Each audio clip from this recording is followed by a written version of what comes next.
Անալոգայինի հեռարձակումը կանջատվի այն ժամանակ, երբ ծրագրում ընդգրկված բոլոր անապահով ընտանիքներին տրամադրված կլինի, ապա կոդավորող կցորդ Սարգ հավաստում է հեռուստատեսային եւ ռադիոհաղորդիչ ցանց ընկերության գլխավոր տնօրեն Գրիգոր Ամալյանը։ Նա սակայն չի հստակեցնում, թե արդեն մի քանի անգամ երկարաձգված գործընթացը երբ կհասնի ավարտին, թեև համաձայնում, որ օրենք է խախտվել։ Հիմա օրենքի խախտմամբ, թե օրենքի ոչ խախտմամբ, այդուհանդերձ երկիրը ուներ այնքան քաղաքական ողջամտություն եւ կամք, որ սահմանադրական քաղաքացիների սահմանադրական իրավունքը ավելի բարձր գնահատեց օրենքով սահմանված ինչ-որ ժամկետ։ Այն պահից, երբ մենք արդեն կստանանք պաշտոնապես սարքերը քաղաքացիներին բաժանող կազմակերպություններից տեղեկանքներ, որ լիովին բաժանման գործընթացը ինչ-որ մասում ավարտված է, մենք կտեղեկացնենք ԶԼՄ-ներով կտանք ենթադրենք եւս 10 օր ժամանակ, որ քաղաքացիները անջատման օրվա մասին տեղեկացված են եւ նոր կանջատեն։ Տրանսպորտի եւ կապի նախարար Գագիկ Բեգլարյանը դեռ նոյեմբերին հայտարարել էր, որ շուրջ 100,000 անապահով ընտանիքներ $25-ից $80 արժողությամբ սարքերն անվճար են ստանալու, սակայն մեկ ամիս անց կառավարությունը որոշում ընդունեց, ըստ որի այս թիվը 2 անգամ կրճատվեց։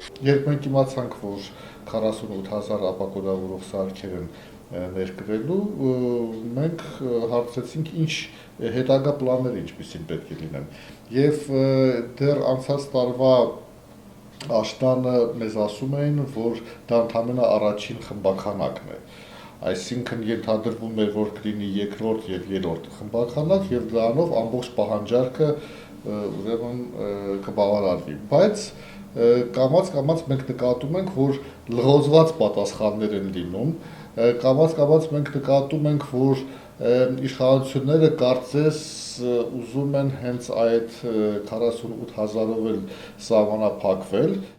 Հիմնականում չինական արտադրության սարքերը կարելի է գտնել տոնավաճառներում ու տեխնիկայի խանութներում։ Ամենաէժան սարքը 7500 դրամ է։ Վաճառողները մեծ զրույցում նշում էին, որ ամանորից հետո գնորդները պակասել են։ Նրանց գրավելու համար կրպակներից մեկում նույնիսկ ակցիա էր գործում 10-ից 30% զեղչ։ Երևի թե ժողովուրդը սպասում է հետաձգման կոնկրետ ինչ-որ ժամկետներին, որ հայտարարությունը կատարվի օրինակի համար, ասենք ինչ-որ կոնկրետ ժամկետ ասեն, ըստ դրա արդեն վաճառքը կլինի արդեն նորմալ։ Հիմա քանի որ հունվար ամիս է, բոլորի մոտ էլ մի քիչ սուղ վիճակ է, դրա համար ընդհանուր ամեն ինչի